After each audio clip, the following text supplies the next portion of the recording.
સુરત નવી સિવિલ હોસ્પિટલની બેદરકારી કોરોના કાળમાં વારંવાર સામે આવી રહી છે। ત્યાં સોમવારે કોરોનાની ડેડ બોડી આમ જ કેમ્પસમાં મૂકી દેવાઈ હતી, જેથી ત્યાંથી પસાર થનારા લોકો જો આનાથી સંક્રમણ લાગશે તો તેનો જવાબદાર કોણ, તેવા અનેકો સવાલો ઊભા થઈ રહ્યા છે। તો સિવિલ હોસ્પિટલમાં ઠેર ઠેર ગંદકીના દ્રશ્યો પણ જોવા મળી રહ્યા છે। જુઓ અમારો વિશેષ અહેવાલ। સુરતમાં કોરોનાનો કાળો કેર વર્તાવી રહ્યા છે, ત્યારે સિવિલ હોસ્પિટલની બેદરકારી વારંવાર સામે આવી રહી છે। સોમવારે સુરત નવી સિવિલ હોસ્પિટલના કેમ્પસમાં કોવિડમાં મૃત્યુ પામેલાઓની લાશો આમને આમ રઝળતી હાલતમાં હોય તેમ જોવા મળી હતી। 3 થી 4 જેટલી લાશો ખુલ્લામાં મુકાઈ હોય ત્યારે સિવિલ કેમ્પસમાં ગંદકીના ઠેર અને પોર્ટેબલ ટોયલેટમાં પણ ગંદકી હોય, જેને લઈને આમ આદમી પાર્ટી દ્વારા તેની મુલાકાત લઈ તંત્ર સામે પસ્તાર પાડી છે।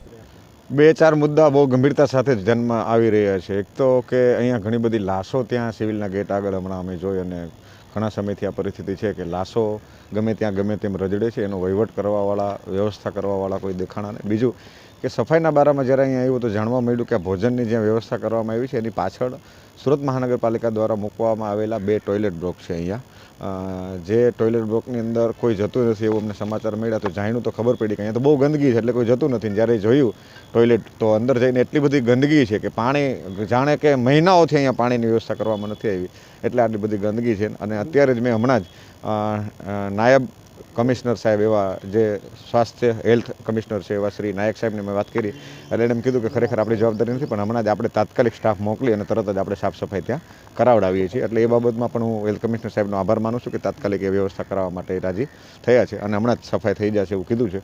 પણ આ તો મેં ફોન કર્યો, એટલે જો ફોન ન કર્યો તો સિવિલમાં જવાબદારી કોની છે, કોણ આ વહીવટ જોવે છે, એ એક બહુ ગંભીરતાવાળો પ્રશ્ન છે। અને પ્રશ્નની પાછળ પણ સૌથી મોટો પ્રશ્ન એ છે કે ભરતી જ કરવામાં આવી નથી। જ્યારે સ્ટાફ જ નથી તો આ બધો વહીવટ ખરેખર કરશે કોણ? ગુજરાતની જનતા આટલો મોટો ટેક્સ ભરે છે, પણ ટેક્સનું એમને જે વળતર મળવું જોઈએ એ વળતર મળતું નથી, એના કારણે આ બધી બેદરકારીઓ સામે આવી રહી છે।